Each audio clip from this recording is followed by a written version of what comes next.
most Sundays, Usha will come with me to church. As I've told her and I've said publicly, and I'll say now in front of 10,000 of my closest friends, do I hope eventually that she is somehow moved by the same thing that I was moved in by church? Yeah, I honestly do wish that, because I believe in the Christian gospel, and I hope eventually my wife comes to see it the same way. Kirk's chief of staff, Mikey McCoy, was identified in the immediate aftermath of Charlie being shot, acting very weird and taking what looks like a phone call within less than a second after the gunshot rang out. He was crossing his arms and he put his phone directly to his ear before Charlie's body had even hit the ground. Turning Point USA came out and issued a statement about what Mikey was doing. And this was done by an individual who was the producer on the Charlie Kirk show, Blake Neff. He explained that he was right next to Mikey when all of this happened. I've gone back through to verify this. And what is also interesting is that right next to Mikey McCoy and Blake Neff is the individual that took down the camera right behind Charlie before the crime scene was closed. Mickey McCoy, Charlie Kirk's primary aide, his closest ally, his trusted subordinate, stayed motionless for an instant longer than natural. His attention was not fixed on his companion and employer, who had fallen behind the lectern. It was not on the panicked crowd or the approaching protection detail. His expression was empty, fixed on some indeterminate point, as if solving a difficult problem while chaos erupted around him. Then, with a serenity that would subsequently be labeled as automated, unnerving, and baffling, he performed an action that would become the center of a countrywide fixation. He drew his cellular device from his inner coat pocket and initiated a communication. This solitary deed, recorded from countless perspectives by personal devices and broadcast videos, did not merely document a catastrophe, it spawned a theory of conspiracy. The passing of Charlie Kirk was no longer simply a stunning deed of partisan aggression. It transformed into fertile ground for uncertainty, a conundrum where each component appeared to align with an alternate, more ominous image. The authorized account, a solitary shooter, an existence abruptly ended, was rapidly eclipsed by a more gripping, more relatable inquiry. During the ultimate emergency, why would a devoted assistant place a telephone call? The video excerpt, separated and repeated on internet networks and television news programs, is an examination in contradiction. On one side, the raw terror of a public murder. On the opposite, Mickey McCoy's disquieting calm.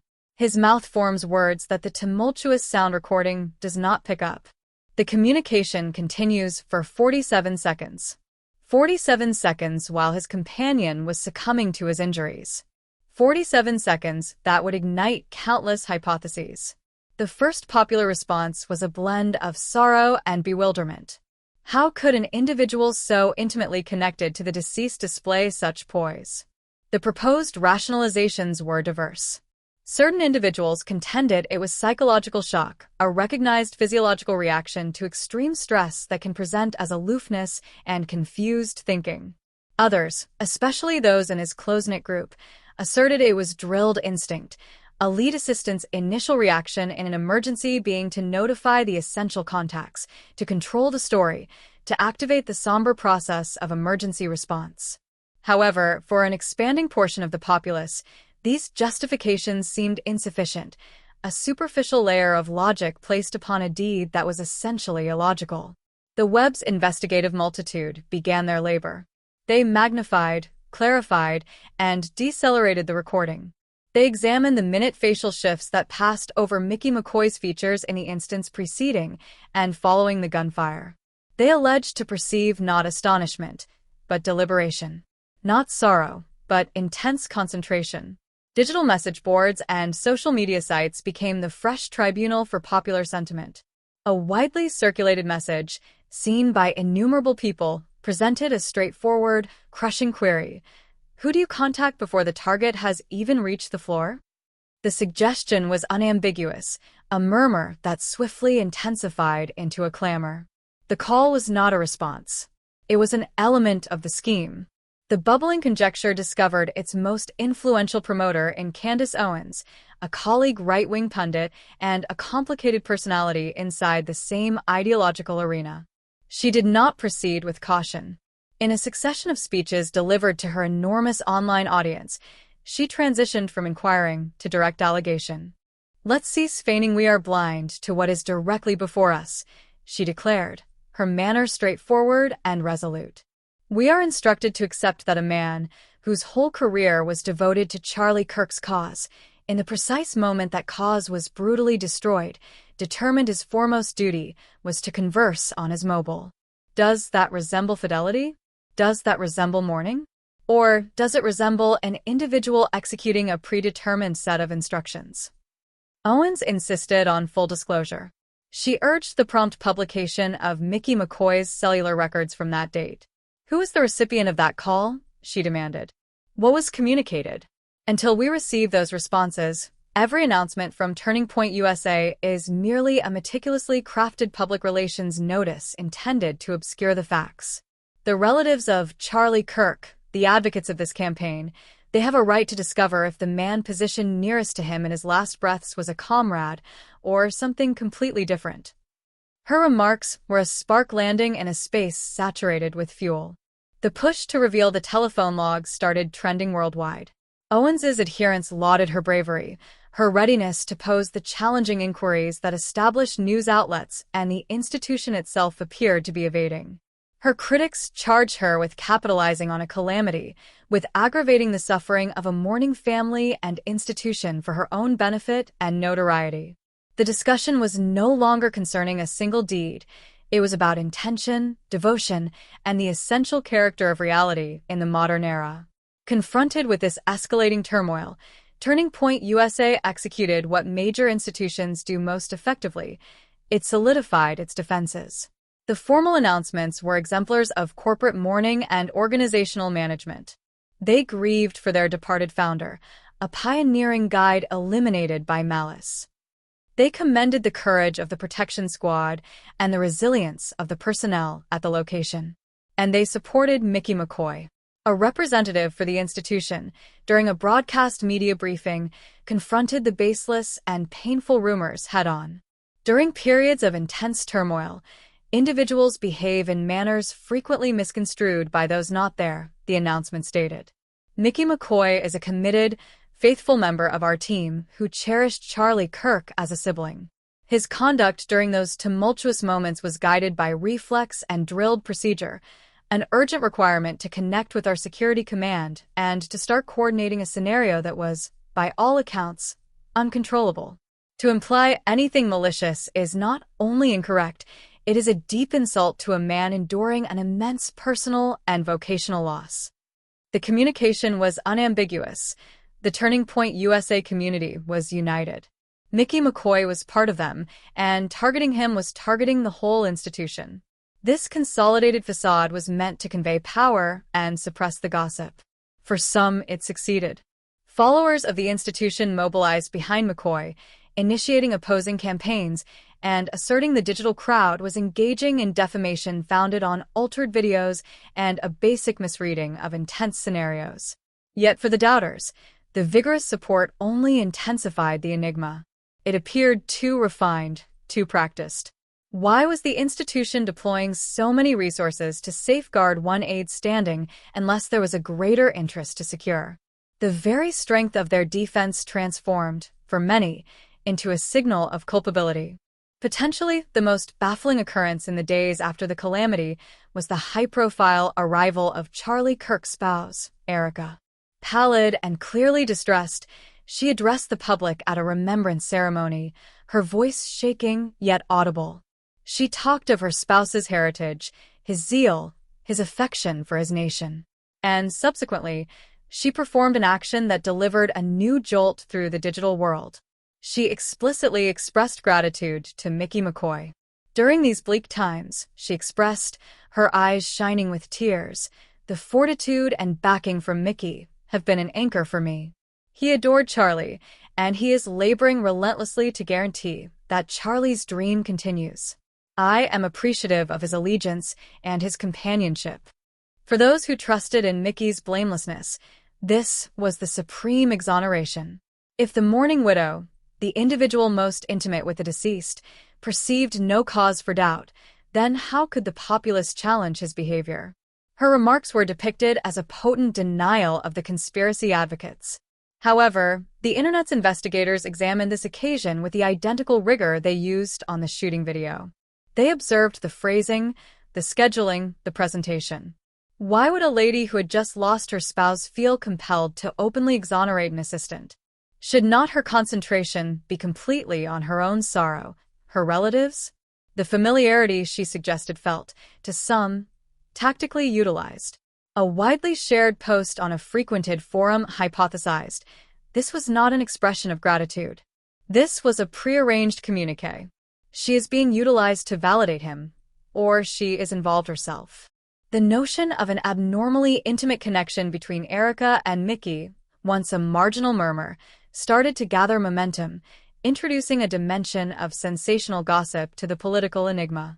While Erika Kirk addressed the public, another quietness became progressively noticeable, that of Charlie Kirk's mother and father. They were absent from media events. They did not provide commentary. They released one concise communique via a family lawyer conveying their deep sorrow and asking for seclusion. In the poisonous environment of digital conjecture, this emptiness was supplanted by mistrust. Why were they so remote? Were they being isolated? Were they barred from talking? Or did their quietness convey a powerful message, a calm, honorable decision not to engage in a storyline they possibly questioned? Gossip, entirely unconfirmed and morally questionable, started to spread in the more obscure recesses of the internet. Unnamed origins professing to be familiar with the relatives hinted that Charlie's mother and father were enraged with Mickey McCoy and the management of the event's consequences, and that they were being handled by the Turning Point USA structure. No proof supported these assertions, but they continued because they matched the developing storyline of a concealment. The non-attendance of the mourning parents became a tangible entity, an obscure sign that something inside the core group was profoundly flawed. The tribunal of popular sentiment is now a lasting, international digital arena, and the situation of Mickey McCoy was its most recent magnificent display. Internet platforms transformed into a war zone of conflicting stories and piecemeal proof.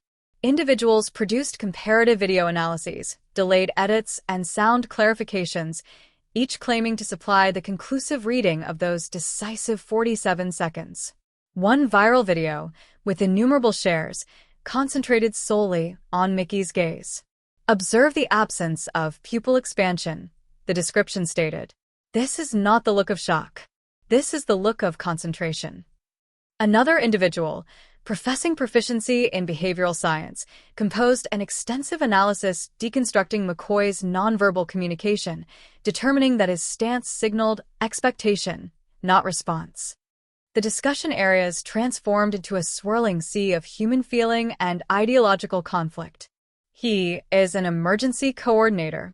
That is his role. What is unclear to everyone, wrote one supporter. Another replied, his role was to safeguard Charlie, not to contact his superior the instant the task was finished. Become aware. The hypotheses became more intricate. Some proposed the telephone communication was assigned to the killer, verifying the objective was neutralized. Others hypothesized it was a call to his own attorneys, starting a pre-established concealment. A peripheral faction even speculated that Charlie Kirk was not deceased at all, that the whole incident was a complex fraud to enable him to vanish, and Mickey's call was the completion sign in that strange performance. Each particular was intensely examined. A picture of Mickey and Erika Kirk conversing privately days following the incident was inspected for perceived familiarity. The scheduling of Turning Point USA's initial donation request after the catastrophe was referenced as proof of callous exploitation. The populace was no longer observing a narrative. It was actively composing it, stratum by stratum, with each fresh post, remark, and redistributed video. Amid the cacophony, a trend materialized, a basic conflict between two incompatible perspectives. One faction perceived a committed official being persecuted by a digital crowd for not exhibiting sorrow appropriately. The other perceived a network of influence, deceit, and a reality that was being methodically hidden by a strong establishment and its associates. No compromiso existit. You either perceived a mourning assistant or a scheming participant. No intermediate position existed. Just as the narrative appeared to be reaching a deadlock, allegations versus rebuttals, a fresh piece of proof emerged, directing the inquiry into a new trajectory. It was an unauthorized disclosure, naturally. An unconfirmed, poor-quality sound recording, purportedly from a lapel microphone of a security guard positioned close to the platform. The audio is indistinct, saturated with the same disorderly sound of the original recording. However, in the moments after the firearm discharge, a voice is audible, scarcely a whisper underneath the shouting. A voice that expert review indicated, though could not verify, belonged to Mickey McCoy. The words are broken, but to millions of listeners, they are clear. Two terms, spoken into the device before any formal declaration was issued. It's done. If genuine, this audio is devastating. It changes the telephone call from a doubtful deed of emergency coordination into something much more alarming. It's done does not sound like a terrified account of a live threat. It sounds like a verification, a conclusion. It suggests previous awareness. It suggests objective. Turning Point USA instantly published a communiqué condemning the audio as a synthetic forgery, a spiteful invention intended to torture a grieving individual and take advantage of a tragedy. They pledged to initiate legal measures against those accountable for its production and circulation. Digital authentication specialists were split. Some claimed the audio exhibited indicators of alteration, while others maintained it was congruent with the soundscape of the location. The disclosure altered everything. It supplied a storyline for the doubters, a script for those 47 seconds. The inquiry was no longer solely why did he call, but what was he aware of and when was he aware of it? The presence of the audio disclosure prompts even more troubling inquiries. What was its origin? Was it disclosed by an informant inside the security detail, an individual who believed the reality was being hidden? Or was it produced and inserted by a malicious entity seeking to disrupt the institution? The disclosure itself became a central component of the enigma, a covert action in a data conflict. Following the audio disclosure, the attention increases on the connections between all the principal participants. The public inspects every previous image of Mickey McCoy with Charlie Kirk, seeking a concealed strain behind the public grins. Previous discussions are reanalyzed, examining statements about allegiance and confidence. The storyline of Erika Kirk's vindication is reevaluated under a more severe lens. Is her backing a sincere manifestation of her faith in his innocence, or is it the deed of someone who is either influenced or involved? The hypotheses now diverge into intricate, intersecting scenarios. Was Mickey McCoy an independent operator with a secret motivation? Was he part of a bigger faction inside Turning Point USA that desired Charlie Kirk's removal? Was this the outcome of an external compromise? The straightforward narrative of a killer's projectile has vanished, substituted by a maze of potential treacheries and hidden purposes. The formal inquiry, carried out by authorities, proceeds with its systematic, quiet labor. They possess the telephone logs. They possess the testimony from witnesses. They possess the forensic proof from the site. But their quietness is a barrier. The public is left with solely the proof it can gather from the internet and the expanding, disquieting belief that the complete narrative has not been revealed. The psychological impact is enormous. Mickey McCoy exists under constant examination, his every action observed, his history dissected. Erika Kirk is grieving under public view, her every look scrutinized for its genuineness.